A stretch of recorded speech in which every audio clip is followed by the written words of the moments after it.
Chapter 1. The Party from Hell. The first thing that hit me when we pulled into the circular driveway was the sound of laughter, high-pitched, confident, the kind that came from people who had never worried about a late electric bill or whether their truck would start in the morning. Music thumped faintly from somewhere beyond the rows of luxury cars lined up like show ponies, and a warm breeze carried the smell of chlorine and expensive perfume. Tracy rolled her window down and smiled like a queen returning to her palace. "God, it's packed," she said, tucking a perfectly curled strand of hair behind her ear. Brent really went all out for Marissa this year. I stared at the three-tiered fountain in the middle of the driveway, water sparkling under the late afternoon sun like liquid diamonds. My stomach tightened. "Yeah, looks fancy." She shot me a look, reading my tone the way only a spouse can. "Don't start, Everett. It's just a party. Be nice." I bit the inside of my cheek and kept my mouth shut. I'd promised myself I'd make an effort this time. For her. For us. Still, the second I stepped out of the truck, the gulf between my world and theirs stretched wider than ever. My boots crunched against the white gravel, leaving dusty prints next to polished Italian loafers and high heels. Tracy's family's house wasn't just big. It was the kind of place people use for movie shoots. White stucco walls, soaring columns, balconies dripping with flowers. And somewhere behind it, the pool where all the laughter was coming from. I adjusted my shirt, clean but plain, sleeves rolled to the elbow, and tried to ignore the knot forming in my chest. These people didn't just live differently. They lived like a different species. "Everett." Tracy's voice snapped me out of it. She was already halfway up the steps, heels clicking on marble, glancing back at me with impatience. Her sundress floated around her knees like something out of a catalog, and the diamond pendant at her throat caught the sunlight in a way that made me wonder if it had its own spotlight. "Coming," I muttered, jogging a little to catch up. Inside, the house was buzzing. People moved in clusters, glasses of champagne in hand, voices overlapping in a symphony of wealth. The smell of catered appetizers and perfume mixed in the air, cloying and sharp. I spotted Brent near the sliding glass doors that opened to the patio. Tall, broad-shouldered, sun-kissed like he spent his days sailing instead of working a real job. His linen shirt was unbuttoned just enough to show a tan chest, and his smile, God, that smile was the kind that said he knew he owned the room. And then there was Marissa, perched on a bar stool like a queen on her throne, wearing a dress that probably cost more than my truck. Her laugh rang out, loud and sparkling, as Brent leaned down to say something in her ear. "Great. Just great." Tracy's hand slid into mine briefly, a gesture that felt more like control than comfort. "Try to smile," she whispered, teeth flashing. "You look like you're going to a funeral." "Feels like it," I said under my breath. Her fingers tightened. "Everett." I forced a grin that felt like cardboard and followed her outside. The pool area was straight out of a magazine. Blue water shimmering like glass, cabanas draped in white fabric, a bar stocked with bottles I couldn't pronounce. People lounged on chairs with drinks that had tiny umbrellas, laughing like their lives were Instagram filters. And then the eyes found me. They always did. The subtle once-over, the flicker of curiosity, and then dismissal. "Warehouse guy." Tracy's charity case husband. "Ev."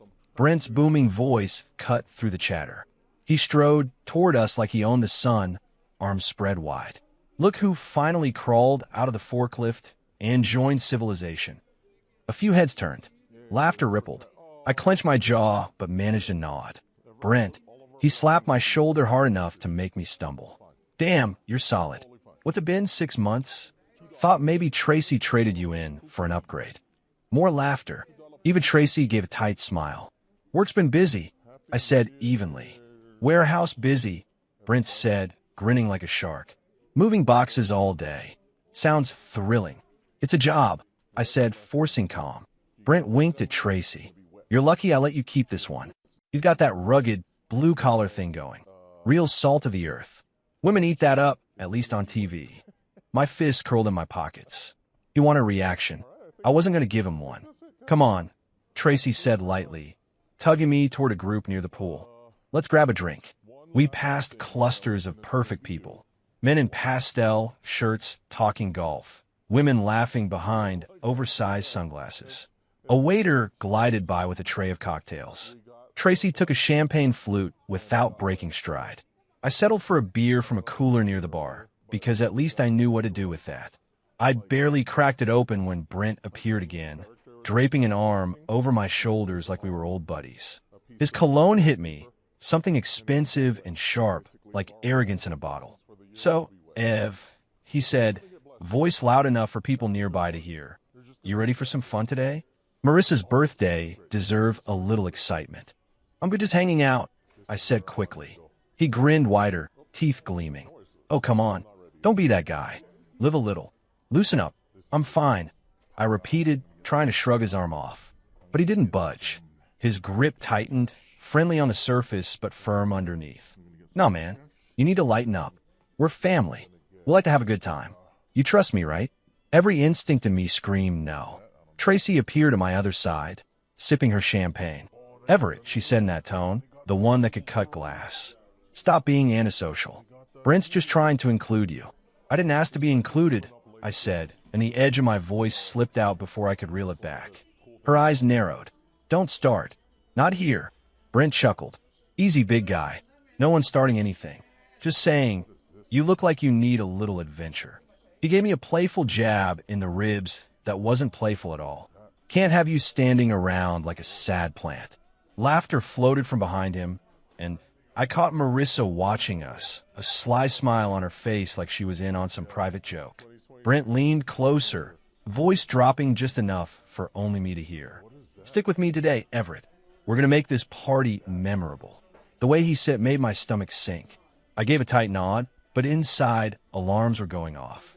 Brent never just wanted to include me. Not once in the 5 years I'd been married to Tracy had his attention meant anything good. I scanned the patio, wondering if I could slip away, claim a phone call, disappear for a while. But Tracy's hand slid into the crook of my arm, nails grazing my skin like tiny threats. "Don't embarrass me," she whispered, smile fixed as guests waved and called greetings. "Just relax and have fun." I stared at the glittering pool, at the perfect people laughing around it, and felt the walls closing in. Every cell in my body wanted to leave.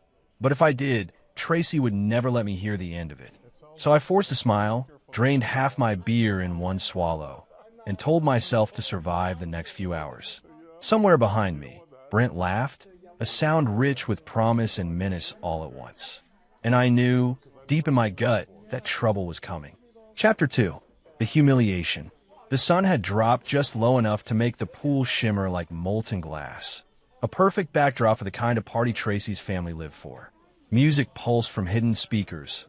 Laughter rippled across the patio, and the clink of glasses carried like chimes on the breeze. I stood near the edge of it all, my half-empty beer sweating in my hand, trying to blend into the scenery. It wasn't working. Every now and then, I'd catch someone glancing at me the way you glance at a painting that doesn't match the room, polite curiosity at best, thinly veiled disdain at worst. I just started thinking about finding a corner when I heard Brent's voice cut through the music. "Hey, Ev." I turned, and there he was, striding toward me with the confidence of a man who believed the world turned for him. His grin was wide, predatory, and his linen shirt flapped open at the chest like some beach god about to deliver salvation or damnation. "Come here, big guy," he called, his tone drenched in cheer that felt anything but friendly. "You're too quiet. Let's give these people a show." My gut clenched. "I'm good, Brent. Really? Oh, don't be shy." He clapped a hand on my shoulder, the weight of it startling. "Loosen up. You're killing the vibe, man." I said I'm fine. I tried to step back, but his grip tightened. He laughed, the sound booming across the patio, pulling eyes toward us like a spotlight. "Fine. That's what people say before they start having fun. You trust me, right?" Brent, before I could finish, his other arm swept low, hooking around my thighs. Suddenly, the ground was gone, and the world tilted as he hoisted me up like a sack of grain. "What the hell?" I shouted, legs flailing as I dropped my beer. It hit the marble with a dull crack, foam spreading like a dirty halo. Gasps and laughter erupted from the crowd. "Brent," I barked, grabbing at his shoulders, trying to steady myself. "Put me down." But he just grinned up at me like a kid with a new toy. Ladies and gentlemen, he bellowed, spinning so everyone could see. Meet Everett, the human helicopter. The first turn hit fast, his arms locking around my waist as he twisted, the pool and patio blurring into a dizzying whirl. My stomach lurched. "Stop it," I yelled, gripping his neck to keep from flying out his arms. "I'm serious." "Oh, come on." Brent roared with laughter. "You can handle a little spin. Be a man." Cheers and claps joined the laughter now. Voices shouted, "Spin him faster. Don't let him chicken out." "Brent," I gasped, heart pounding. "You're gonna drop me." "Not yet," he hollered, his face slick with sweat, but full of manic energy. The world tilted harder. Faces streaked by in flashes, open mouths, gleaming teeth, phones held high. My stomach flipped again while creeping up my throat. My head felt like it was being yanked from my shoulders. "Brent, stop," I shouted, voice cracking with panic. "I'm not kidding." That's when I heard her. "Oh my God, Everett." Tracy's voice rang clear over the noise, dripping disdain. "You're acting like a 5-year-old. It's just a spin. Stop being such a baby." The words hit harder than Brent's grip. My own wife, laughing with him. "Put me down," I roared, desperation clawing at my chest. "Now." Brent just grinned up at me like a wolf. "Almost done, champ. One more lap for the birthday girl." "Don't drop him," someone yelled, laughter bubbling behind it. "I'm not," Brent started, and then his arms shifted, just slightly but enough. The last spin came too hard, too fast. His sweaty grip slipped, my weight tilted forward, and before I could brace, the world snapped. I slammed back first onto something solid. Pain exploded like fireworks. My breath shot out in a raw grunt, my skull bouncing against stone. Then the cold shock of water licked at my arm, because I'd landed across the marble steps leading into the pool. For 1 second, I couldn't even process it. The crack I'd heard, God, what was that? The stone? My spine? Laughter cut through the ringing in my ears. "Damn, Ev." Brent's voice, cocky as ever. "That was epic." I stared at the sky, chest heaving, trying to will my lungs to work. Pain knifed through my back, sharp and white-hot. I tried to move, just an arm, a leg, anything. Nothing. My right leg stayed still. So did my left. What the hell? "Everett." Tracy's heels clicked toward me. Her voice was annoyed, not concerned. "Get up.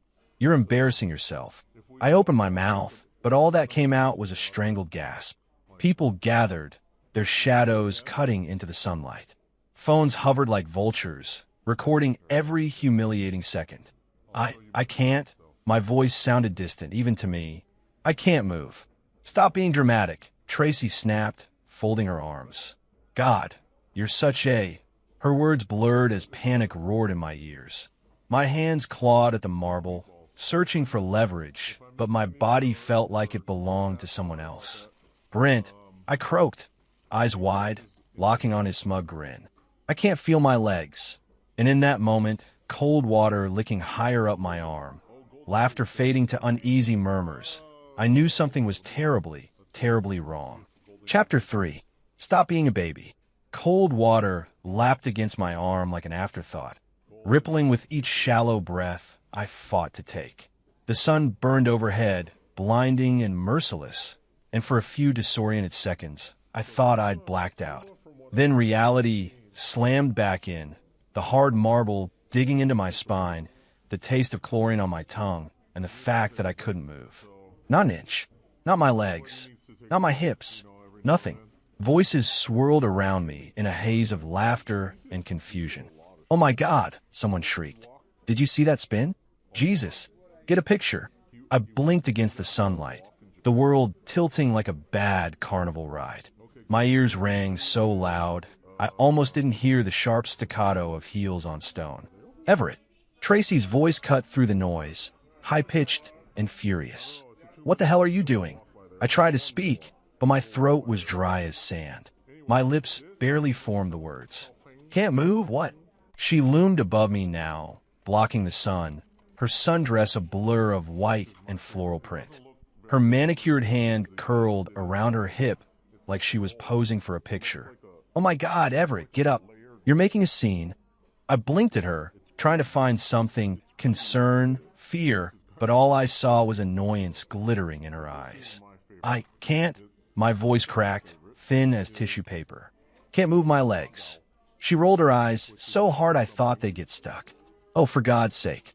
Stop being so dramatic. You're embarrassing me. I wanted to scream, to tell her this wasn't a joke, but panic had stolen the strength from my lungs. Behind her, Brent sauntered up, grinning like a man who just hit a home run. Hell of a landing, Ev. He boomed, throwing his arms out to the crowd. Let's give it up for the birthday stunt. Laughter erupted again, louder this time. Phones hovered like vultures, capturing every second of my humiliation. Brent, I gasped, the sound barely there.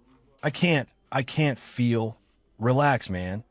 He crouched down, slapping my shoulder hard enough to send a fresh jolt of pain shooting through my back. It was just a spin. You're fine. Walk it off. Walk it. My words dissolved into a rasp. I can't, but he was already straightening, flashing that grin at the guests. Don't mind him, folks. He's just milking it for attention. Attention. Tracy snapped, folding her arms. He's ruining Marissa's party. Seriously. Another voice chimed in, high, nasal, dripping with entitlement. Marissa, it's my birthday, and now everyone's freaking out about Everett lying on the ground like a corpse. This is supposed to be fun. I turned my head slightly, every muscle screaming in protest. Marissa stood near the bar in a dress that could pay a mortgage, holding a pink cocktail like it was her lifeline. Her pout was picture-perfect, Instagram-ready, framed by a wall of friends nodding in agreement. It's not about him, one of them murmured. Yeah, like, get up already, another said with a laugh. Their words stabbed through the ringing in my ears. I wanted to shout to tell them this wasn't some act, but the weight of my own body pinned me like a stone. Guys, my voice broke like shattered glass. Help, please, no one moved. A man in sunglasses, some cousin, maybe lifted his phone higher. Dude, this is going viral, he whispered to the woman beside him, who giggled behind her manicured hand. My pulse thudded so hard it rattled my skull. I tried again to move my legs, to twitch a toe, anything. Nothing happened. It was like trying to move someone else's body. Oh my God, Tracy muttered, pacing now, her champagne glass sloshing. Everett, I swear to God, if you don't get up in the next 5 seconds, Tracy, my lips barely formed the word. Tears burned hot behind my eyes. And it wasn't just pain, it was terror. Raw, suffocating terror. Something's wrong. She stopped mid-step, then scoffed. You're such a baby. The words slammed into me harder than the marble steps. Laughter bubbled again, soft this time, awkward, like even the guests weren't sure if this was still funny. Brent crouched again, grabbing my arm like he was going to hold me upright. Come on, champ. Let's show him you're tough. No. The sound ripped from me raw and desperate. Don't move me. He blinked, then laughed like I told the world's funniest joke. Jesus, you sound like my grandma. It's just a bruise, man. You'll live.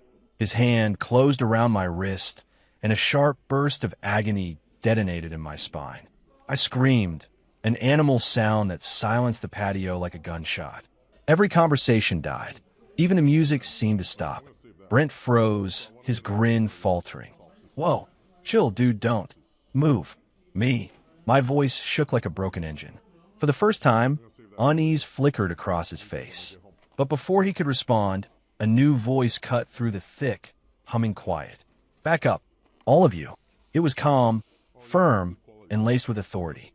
I turned my head, blinking sweat and chlorine from my eyes. A woman knelt beside me, her sundress bunched at her knees, a pair of mirrored sunglasses perched on her head. Mid-30s, maybe. Blonde ponytail. No nonsense in her expression. She touched my shoulder gently. Hey, don't move, okay? You're gonna be fine, but you need to stay completely still. W? My voice cracked. Name Samantha, she said, already scanning my body with quick, practiced eyes. I'm a paramedic. Off duty, but I've got you. Relief hit me so hard I almost sobbed. What the hell, Sam? Brent barked, his swagger cracking. He's fine. She shot him a look sharp enough to cut bone. Does he look fine to you? You can't feel his legs. That's spinal until proven otherwise. Brent opened his mouth, then shut it. Samantha turned back to me, voice softer now. You're doing great. Just stay still for me, okay? Don't try to move. I let out a shaky breath, my pulse still hammering. Finally, someone believed me. And as her words sank in, the laughter, the voices, even the sunlight seemed to fade into a distant blur. Chapter 4. The tone changes. The world around me was a blur of heat and color, but Samantha's voice cut through like a steady drumbeat. Don't move, Everett. Do you hear me? Stay perfectly still. Her tone wasn't a suggestion, it was a command. Firm, clipped like someone used to being obeyed. And God help me. I clung to that voice like a rope dangling over a pit. My chest rose and fell in shallow bursts, each breath scraping like sandpaper. The marble dug into my spine, and the cold edge of the pool kissed my ribs, mocking the fire raging in my back. She leaned closer, a shadow against the blinding sun. Can you feel this? A light touch on my thigh. No, I whispered, and the word felt like a confession. What about your toes? She pressed again, voice calm, but edged with something she was hiding. Worry. Try to wiggle them. I tried. God, I tried so hard I thought my brain would burst, but nothing happened. I can't, I rasped. Samantha's jaw tightened. For a split second, her eyes betrayed what her mouth didn't say. Then she gave me a small nod, like she'd just made a call in her head. Okay, you're gonna be all right, she said, voice steady. But you don't move. Understand. I swallowed, throat bone dry. Yeah, she stood, her sundress swishing as she spun on her heel. Everybody back up.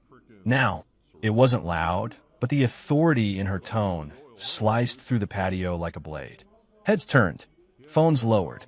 Brent smirked from a few feet away, arms folded across his chest like a frat boy caught mid-prank. Sam, come on. You're making this into a... She rounded on him so fast he flinched. Are you a medic, Brent? He blinked. What?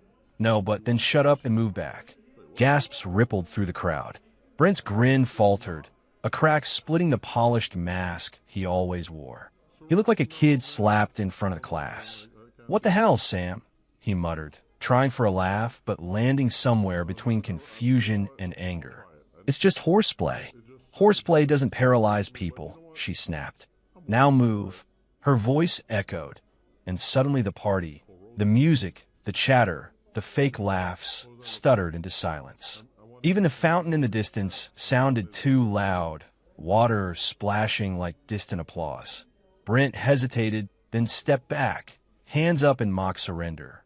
Fine, but you're being... I said move, she cut in, eyes like steel. The look she gave him could have set fire to stone. Brent retreated toward the bar, muttering something about people being soft under his breath, but the swagger was gone. Samantha pulled her phone from her pocket and dialed with quick, sure fingers. Yeah, this is Samantha Hayes, she said, voice calm but urgent. Paramedic, ID 4756. I got a possible spinal injury, male approximately 35, fell hard on marble steps, partial submersion in water. Her eyes flicked to me, scanning. No movement in lower extremities. Conscious, breathing shallow but stable. She listened, nodded. Yes, need full immobilization and transport. Address is... She rattled off the location, then ended the call and crouched beside me again. Help's on the way, she said, her voice softening. You're doing great, Everett. Just breathe. Nice and easy. My throat tightened, the air thick and sticky in my lungs. Sam, my voice cracked. I can't feel anything. Her eyes softened, but her tone stayed firm. Don't think about that right now. Just keep still. Around us, the party had shifted from loud, drunken laughter to a low hum of whispers. The kind people use when they're scared but pretending not to be. Sunglasses hid wide eyes. Phones hovered uncertainly, no longer recording, at least not openly.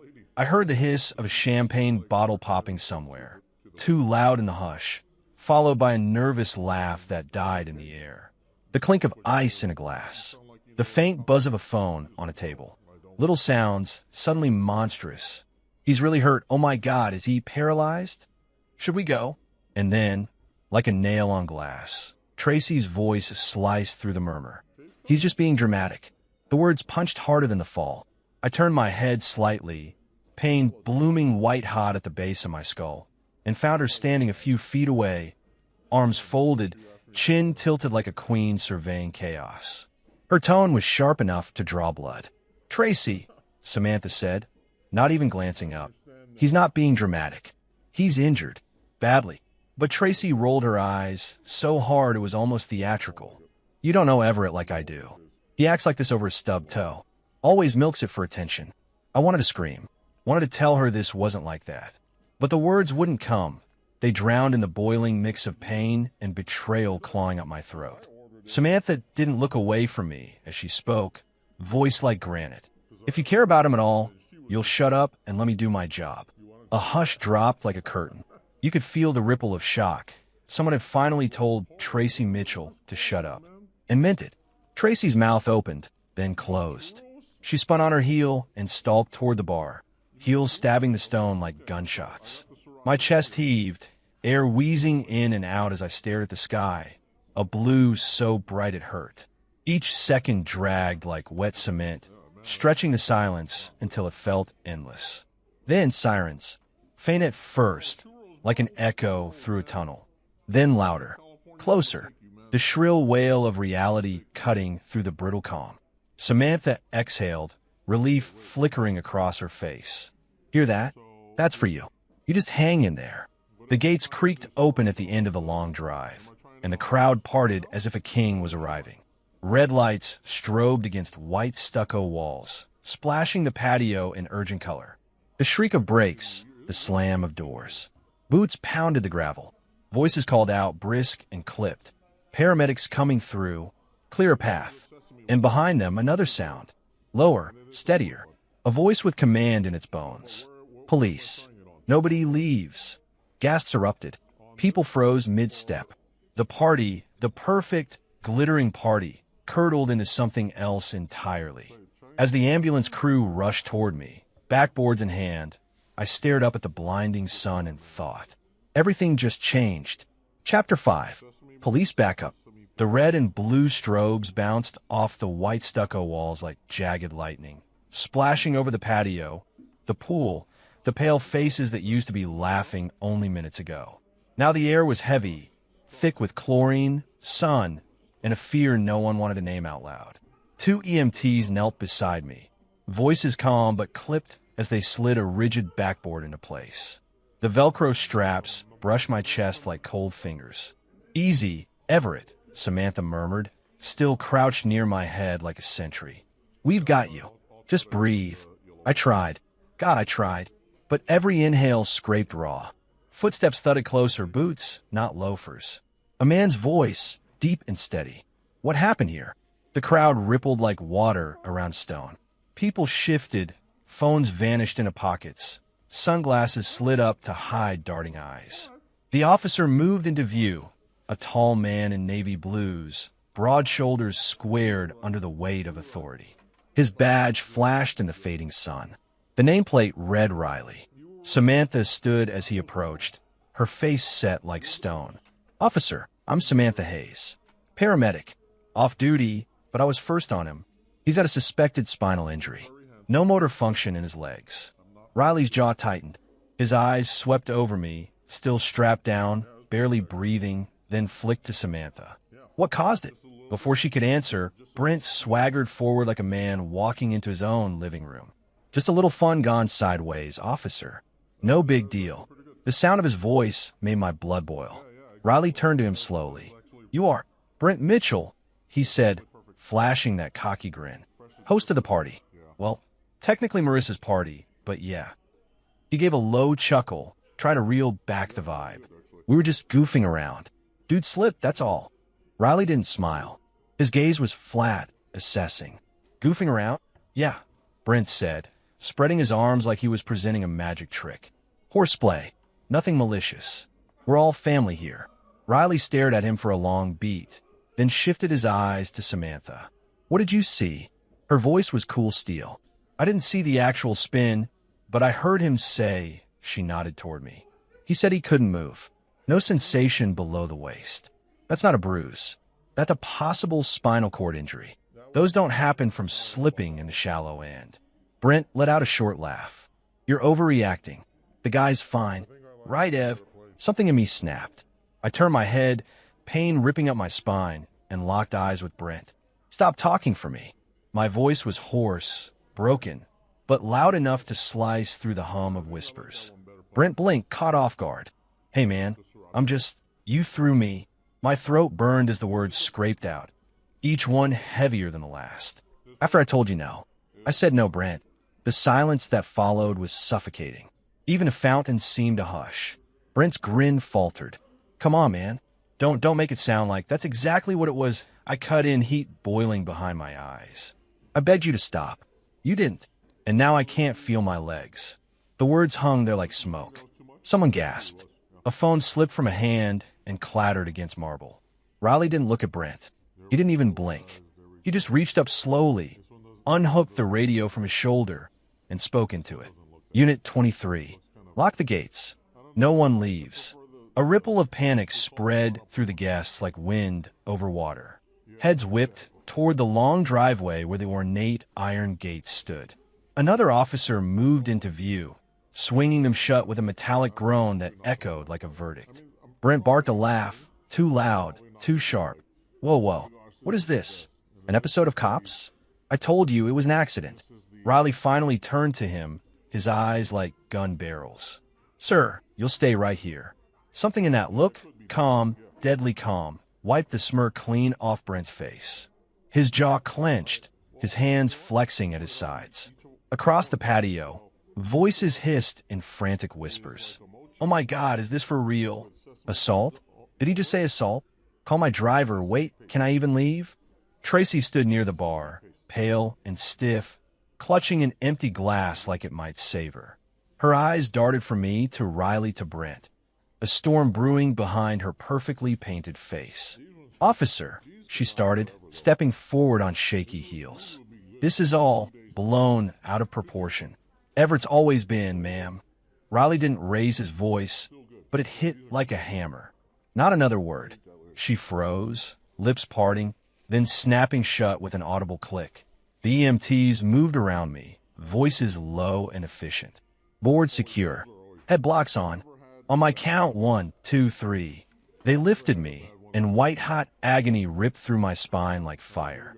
A strangled cry tore from my throat before I could stop it. Samantha leaned in, her hand brushing my arm. You're okay, Everett. We've got you.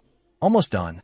I focused on her voice, clinging to it as they eased me onto the stretcher. Straps cinched tight across my chest, hips, legs I still couldn't feel. Not even a ghost of twitch. The sky above blurred, blue bleeding into white as they hoisted me up.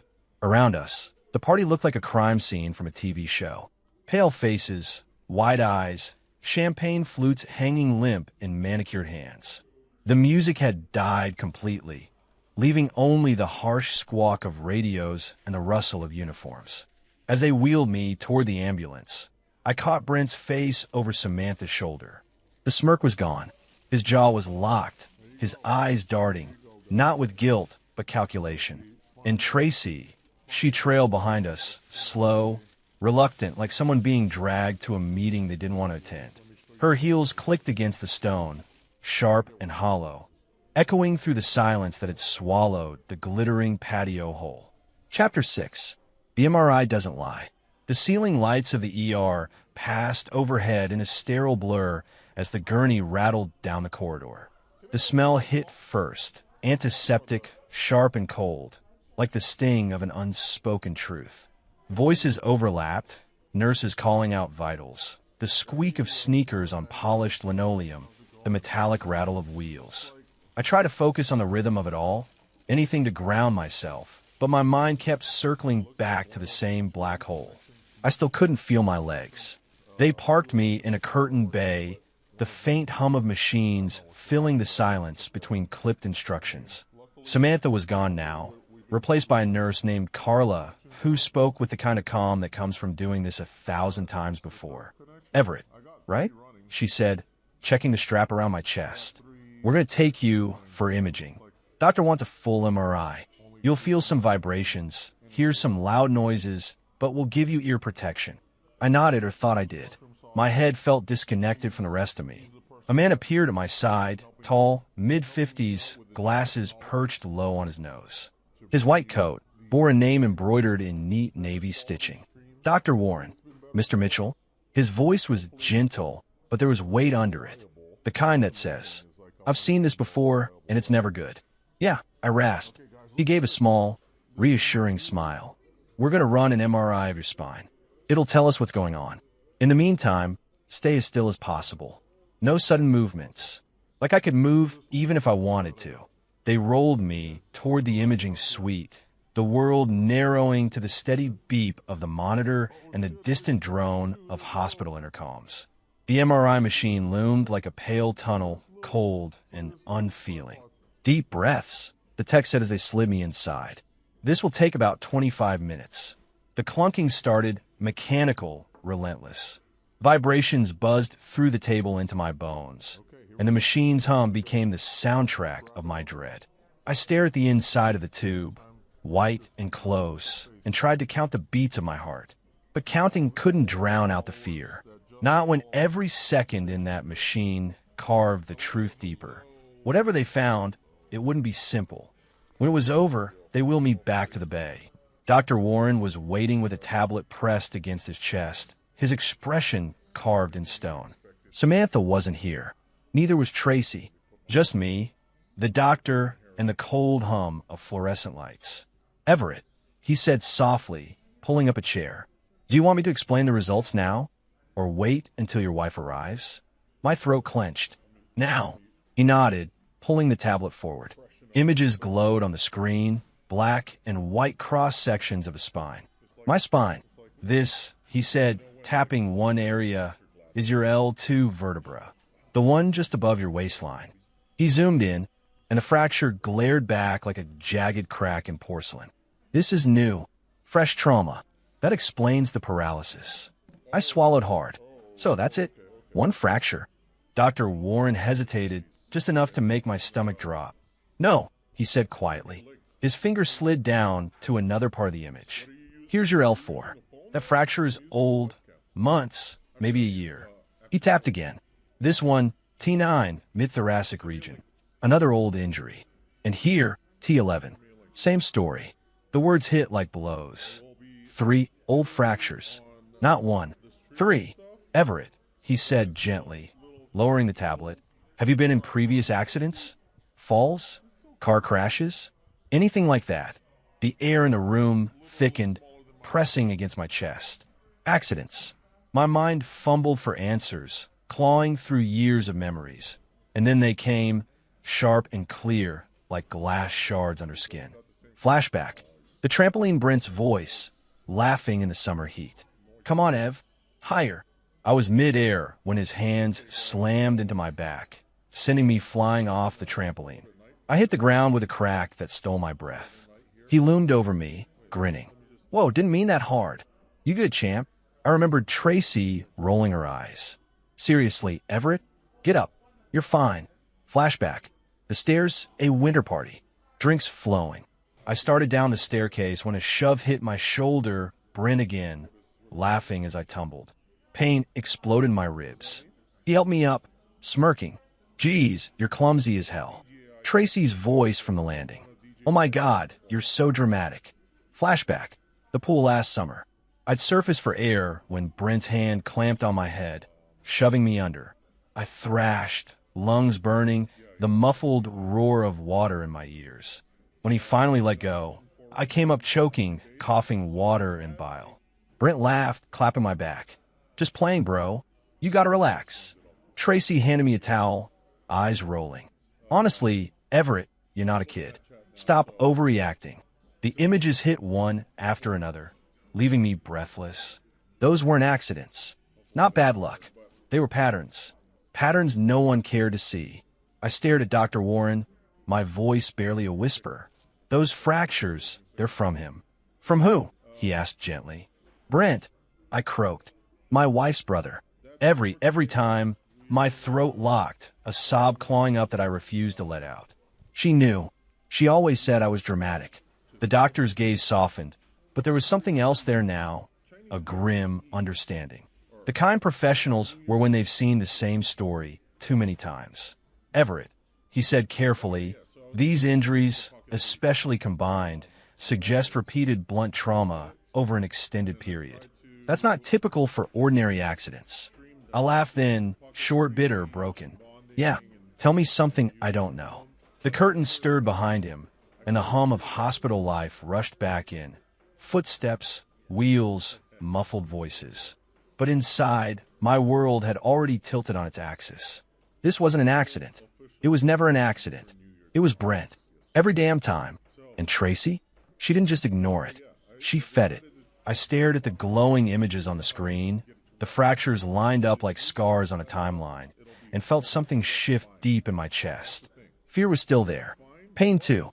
But under it, something colder was taking root.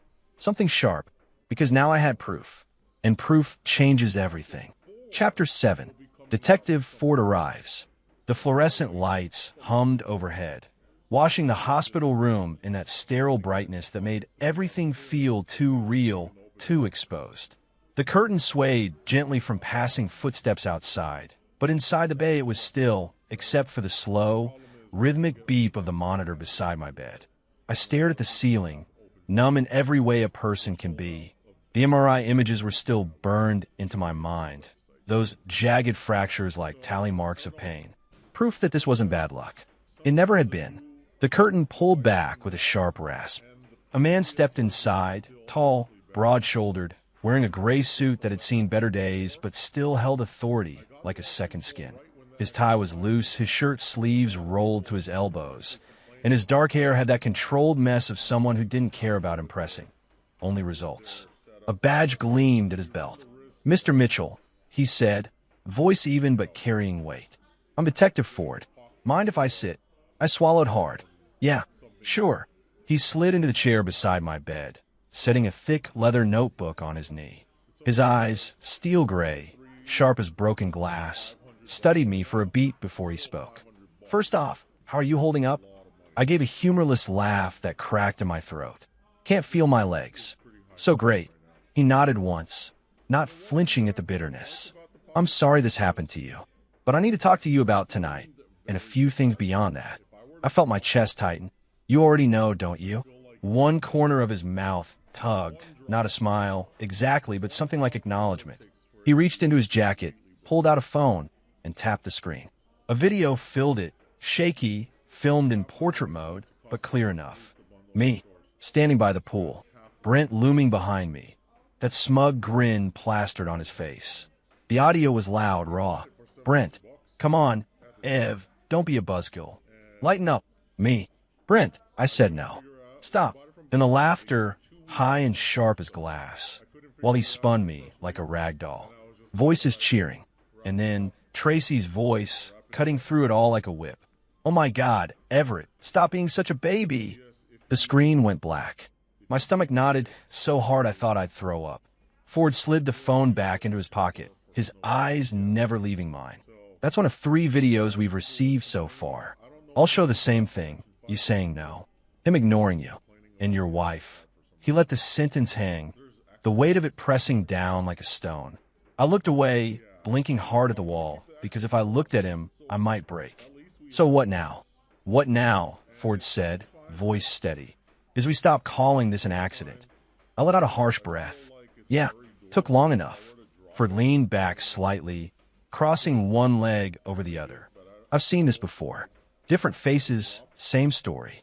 People call it horseplay, family fun, but the injuries tell the truth." His gaze swept over me, over the stiff sheets, hiding a body that didn't work anymore. "And yours?" They scream a pattern. My throat tightened. "You saw the MRI." He nodded once. 3 old fractures, all consistent with blunt force trauma.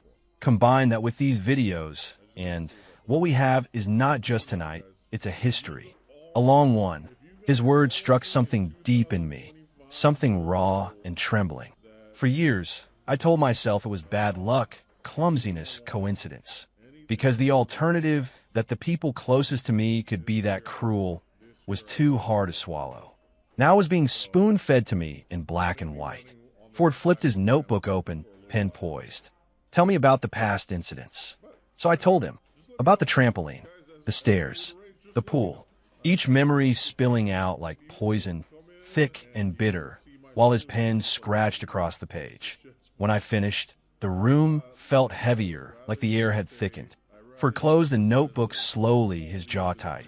"This isn't just assault, Everett," he said. "This is a pattern of domestic and family abuse. And it ends tonight." I stared at him, heart hammering. "What about Tracy?" The name tasted like ash in my mouth. His eyes softened. "Not much, just a fraction." She knew. That video alone proves complicity. Her words, her tone, she wasn't surprised. She wasn't scared.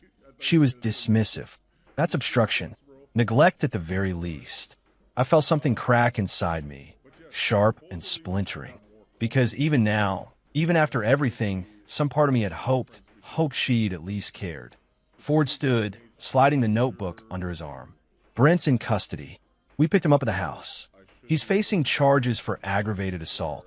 And given your medical report, those charges will stick." I blinked at him, the words landing like blows. "He's arrested?" "Right now, yes." "And your wife?" He exhaled slowly, that tightness in his jaw hardening into steel. "She's being detained for questioning. There'll be charges." For a second, I couldn't speak, couldn't breathe. The room tilted, the sterile walls closing in, and all I could see was Tracy's face, bored, irritated, rolling her eyes while I begged for help. 1,000 moments flashed behind my eyes. Our wedding, our first apartment, every fight where she called me dramatic, weak, pathetic. And now this. Ford's voice broke through the storm in my head, low and certain. "Everett, I need you to know you did nothing wrong. Nothing. This is on them." I wanted to believe him. God, I wanted to. But all I could do was nod, because my voice was gone, buried under years of being told the opposite. Ford slipped a card onto the bedside table, the white rectangle stark against the dull laminate. "This has my direct line. If you remember anything else, anything at all, you call me." I stared at it, the letters blurring. He gave me one last look, something almost like respect in his eyes, and then he turned to leave. His silhouette lingered in the doorway for a heartbeat, framed by the harsh hospital light, before disappearing into the hallway. And just like that, it was official. Brent, the man who'd spent years turning my life into a joke, was in handcuffs. And Tracy, my wife, my partner, my betrayer, she wasn't walking away from this either. Chapter 8. Courtroom Clash.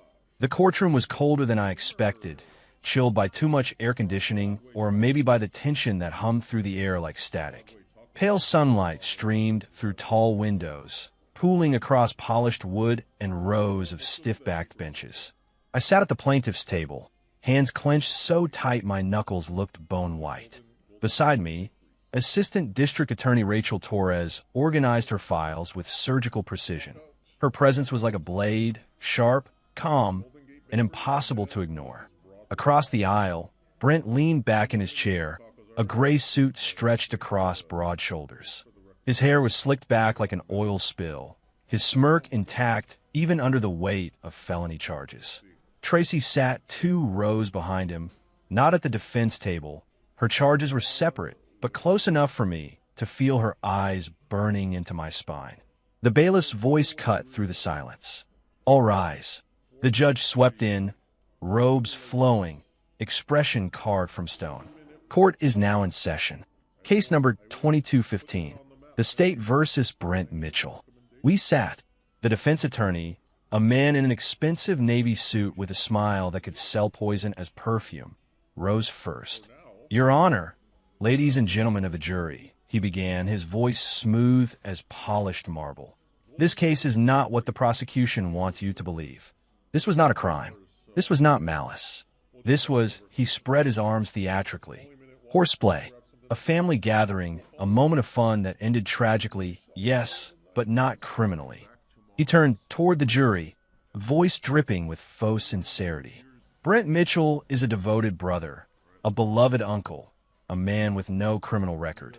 He and the plaintiff, his brother-in-law, were joking, laughing. And unfortunately, an accident occurred. Nothing more, nothing less." His smile was all teeth. "We trust you will see reason." I clenched my jaw so hard it ached. Horseplay. That word tasted like rot. The defense sat, and Rachel Torres rose. Where he was flash, she was fire, controlled, steady, burning hot enough to melt through lies. "Ladies and gentlemen," she began, pacing slowly, her heels clicking against the polished floor, "the defense wants you to believe this was harmless fun. An accident. But the truth? The truth is captured in 3 separate videos. In medical imaging. In the plaintiff's own broken body."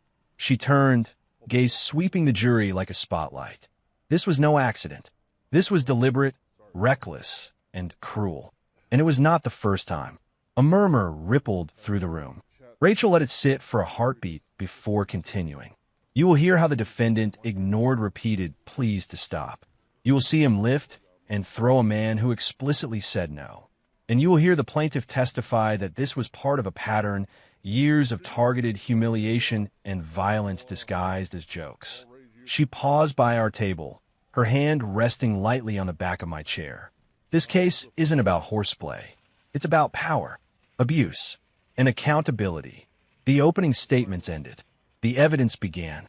The first video played on a large screen, its shaky frame filling the courtroom with laughter that felt like nails on glass.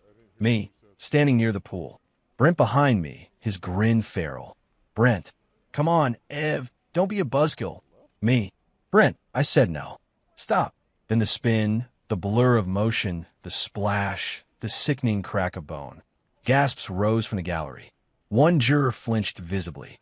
Rachel didn't flinch. "Members of a jury," she said, her voice like steel wrapped in velvet. "What you just saw is not an accident. That is assault." The second video rolled, different angle, same horror. Tracy's voice cut sharp and cold. "Oh my God, Everett, stop being such a baby."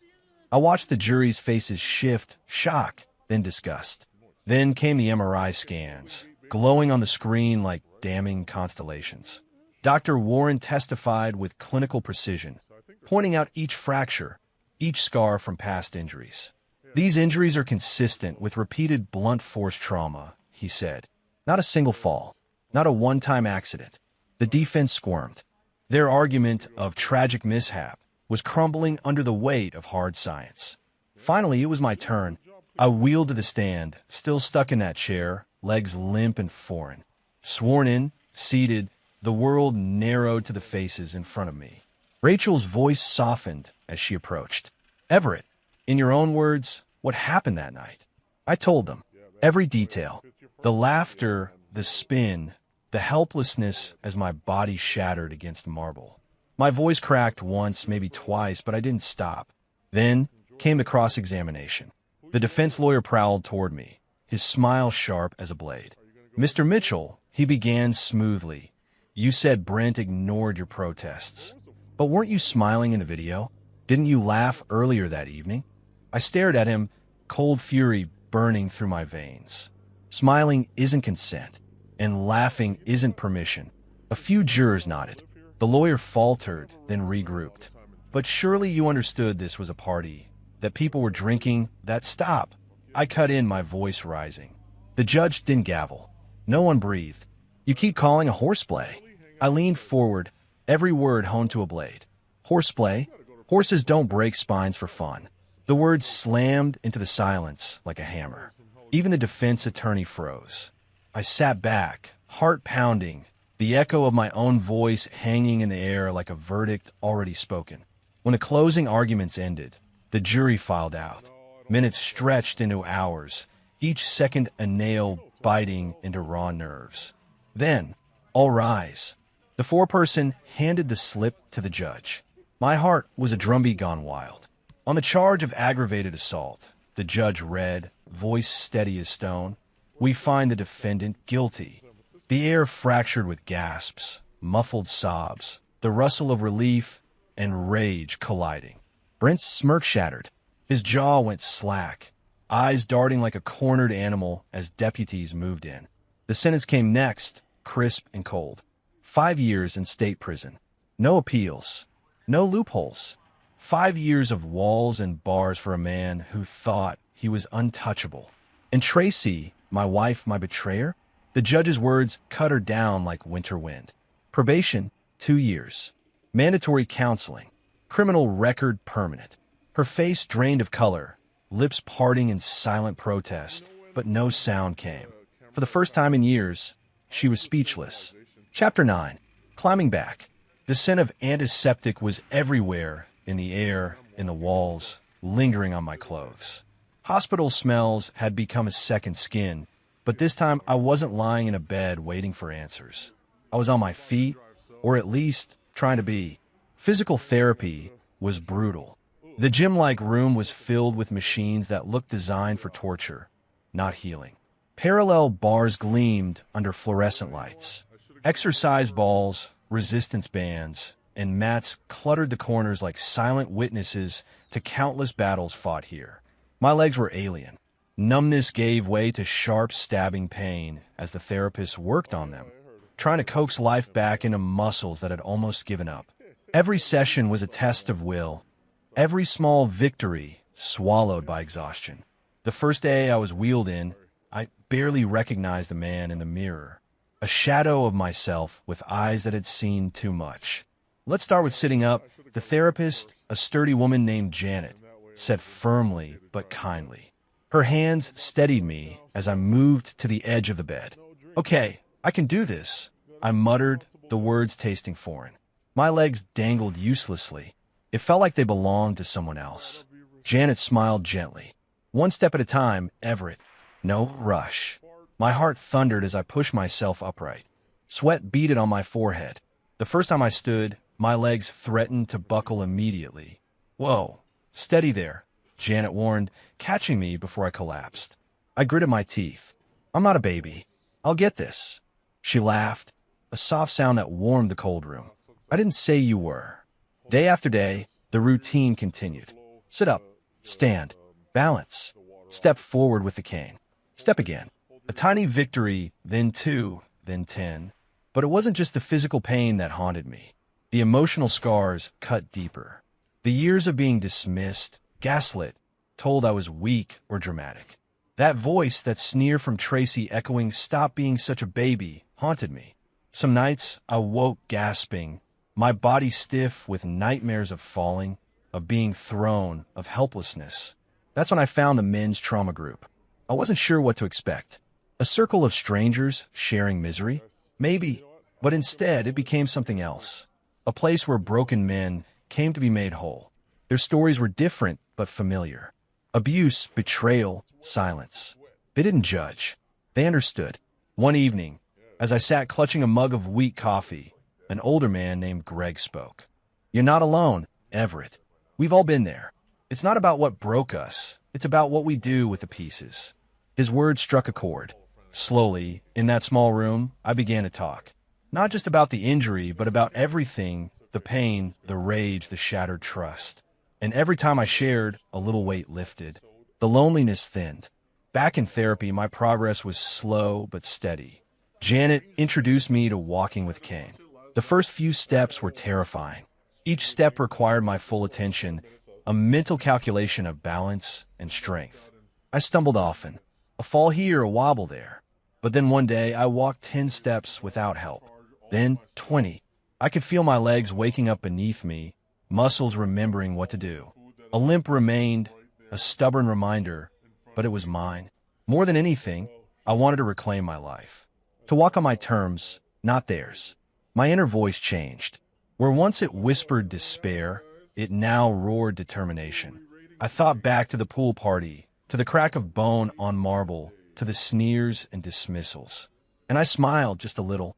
They told me to walk it off. Now I walk. Not for them. For me. Chapter 10. Walking on my terms.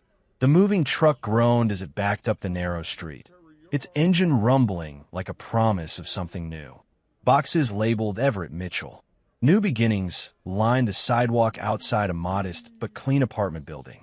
The air smelled faintly of fresh paint and city life, a stark contrast to the suffocating walls I'd left behind.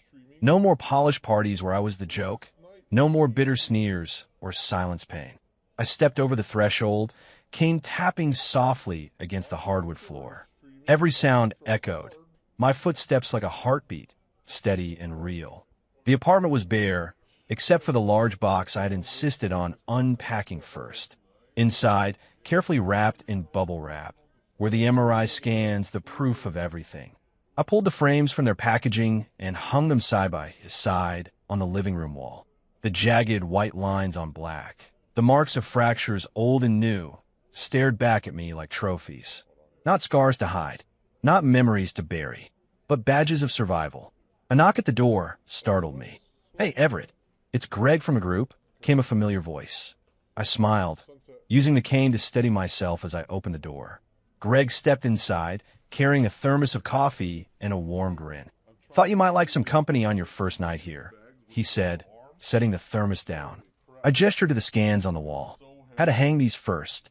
Feels like putting my story on display, like saying, 'I'm still here.'" Greg nodded, eyes scanning the images. "That's strength, not shame. Most wouldn't dare." We sat on the threadbare couch, sipping coffee. The weight of silence settled comfortably between us.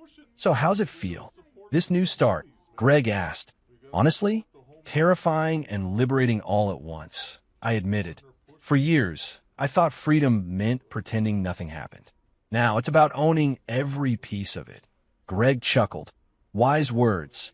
You're not just walking away from the past, you're walking through it." The next morning, I made my way to the community center where the men's recovery group met. The room buzzed with soft conversations, laughter, and the occasional clink of coffee cups. I took my usual seat near the window, watching sunlight filter through dusty blinds. One by one, men shared their stories of loss, pain, and hope. When my turn came, I cleared my throat. "I'm Everett," I began, voice steady despite the familiar knot in my stomach.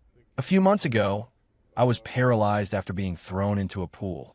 The doctors told me I might never walk again." Heads nodded in understanding. "But here's what I learned," I continued. "The pain I carry isn't just from the fall. It's from years of being ignored, of being told I was weak. And it almost broke me." I looked around the room, meeting eyes. "But I'm still here, and I'm walking again." A murmur of encouragement rippled through the group.